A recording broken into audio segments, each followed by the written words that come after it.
La chachate à tutu est le plus petit des oiseaux qui vivent au Tibet. C'est aussi le plus moche, parce qu'elle a un plumage d'une couleur terne, insignifiante, avec des plumes tout ébouriffées à la base du cou, un cou tout déplumé, tout décharné, et une méchante petite houppette sur le haut du crâne.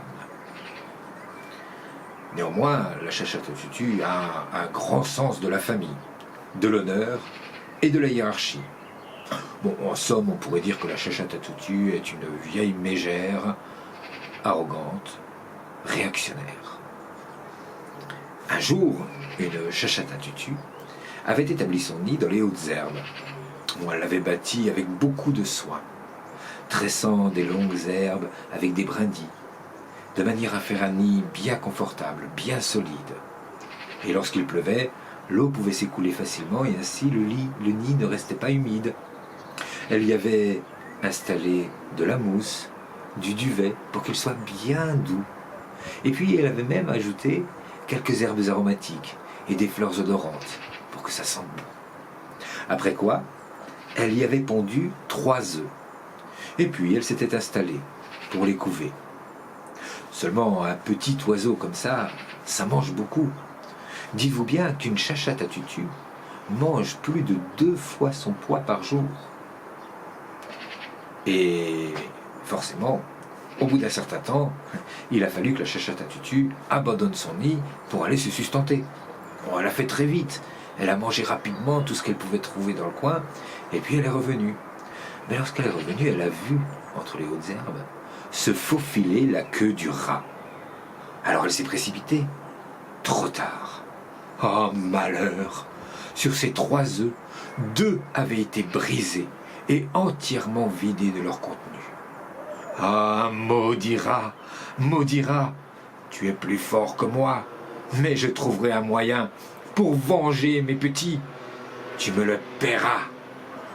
Après quoi, elle a dissimulé son dernier œuf avec quelques herbes et elle a pris son envol. Elle est allée voir le roi des oiseaux, le plus grand, le plus beau, le plus rare, le plus noble, le phénix. Le phénix avait installé son nid tout en haut d'un grand arbre au bord du lac. Alors la chachate à tutu est arrivée en poussant son cri pour avertir de sa venue. Un fort vilain cri, à vrai dire. Et puis elle s'est installée sur le bord du nid du phénix. Et elle lui a dit « Phénix, il m'arrive un grand malheur. Le rat, ce vilain rat, a brisé 2 de mes œufs, 2 sur 3, et il en a vidé le contenu. Je te demande instamment de me rendre justice et de punir le rat avant qu'il ne s'attaque au dernier. » Le phénix l'a regardé et lui a dit « Dis donc, chachate à tutu, je trouve que tu me déranges pour bien peu de choses. » « Comment ? Bien peu de choses ? 2 de mes petits tués dans l'œuf et le 3e en grand danger. Tu trouves que c'est peu de choses ? Bien oui, chachate à tutu, c'est les lois de la nature. Les faibles se font dévorer par les forts. Et puis, je te rappelle que c'est à la mère de protéger ses petits. Ah, très bien. Très bien. Je prends note. Je note que c'est à moi de défendre mon nid et mes petits. Mais je note également que toi, le roi des oiseaux, tu as refusé de me rendre justice. Sache qu'une petite chose mal réglée peut être lourde de conséquences. Après quoi, la chachate à tutu a repris son envol et elle est retournée à son nid. Arrivée là, elle a cherché au pied du nid et elle a trouvé une brindille bien solide, bien droite et bien acérée. Elle l'a pris comme un épieu et est montée se poster dans un buisson non loin de là. Et elle a attendu. Oh, elle n'a pas attendu très longtemps. Au bout d'un moment, elle a vu le rat se faufiler entre les hautes herbes. Alors, de toutes ses petites forces, elle a pris son élan et elle a lancé son épieu vers le rat. Et l'épieu s'est planté droit dans l'œil du rat. Le rat s'est mis à couiner de douleur et de surprise. Et il a couru à droite, à gauche. Il a cherché un trou où se réfugier. Et le premier trou qu'il a trouvé, c'était la narine d'un tigre qui faisait la sieste là, à l'ombre, au bord du lac. Quand le tigre a senti le rat lui entrer dans le nez, il s'est réveillé en sursaut, il a sursauté et il est tombé dans le lac. Alors il s'est débattu, il a essayé de s'agripper à ce qu'il pouvait. Et ce qu'il a trouvé pour s'agripper, c'était la queue d'un dragon. Un dragon qui était là, à se prélasser tranquillement dans l'eau, les ailes écartées, au soleil. Et quand le tigre s'est agrippé à sa queue, le dragon a été très surpris. Il a voulu s'en débarrasser, alors il a pris son envol, il a volé, il a tourné dans tous les sens pour que le tigre lâche sa queue. Et en tournant comme ça, sa queue est venue frapper la branche de l'arbre où était le nid du phénix. Et il a brisé l'œuf du phénix d'un seul coup. Alors, le phénix s'est tourné vers le dragon, il lui a dit « Mais qu'est-ce qui te prend? Qu'est-ce que je t'ai fait? Pourquoi est-ce que tu m'agresses comme ça? Est-ce que tu te rends compte que tu as brisé mon œuf? Sache que nous, les phénix, nous ne pouvons avoir qu'un seul œuf tous les 7 ans. Peut-être qu'à cause de toi, je n'aurai jamais de descendance et mon espèce va peut-être disparaître à jamais. » Le dragon a regardé le phénix, il lui a dit « Excuse-moi, phénix, je suis désolé, mais laisse-moi t'expliquer, tu vas comprendre.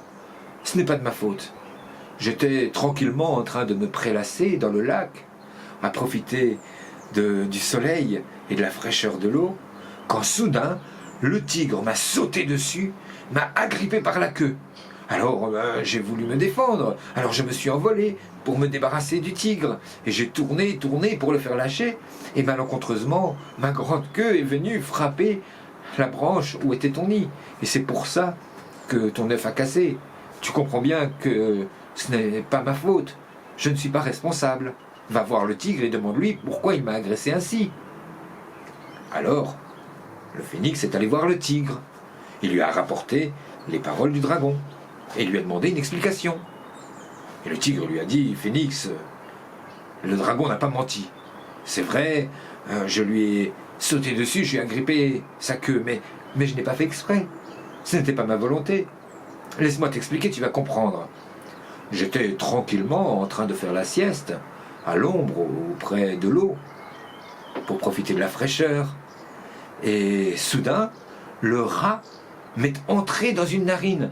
Alors, je me suis réveillé en sursaut, et de sursaut, je suis tombé dans l'eau. Là, je me suis débattu et je me suis agrippé à ce que j'ai trouvé. Et ce que j'ai trouvé, c'était la queue du dragon. Mais voilà, tu comprends bien que ce n'est pas de ma faute. Demande au rat, pourquoi est-ce qu'il m'a agressé ainsi? Pourquoi est-ce qu'il est entré dans mon nez? Alors le phénix est allé voir le rat. Il lui a rapporté les paroles du tigre et du dragon. Et lui a demandé des explications. Ah, phénix, je suis vraiment navré pour ton œuf. Mais ce n'est pas ma faute. C'est vrai, le tigre a dit la vérité.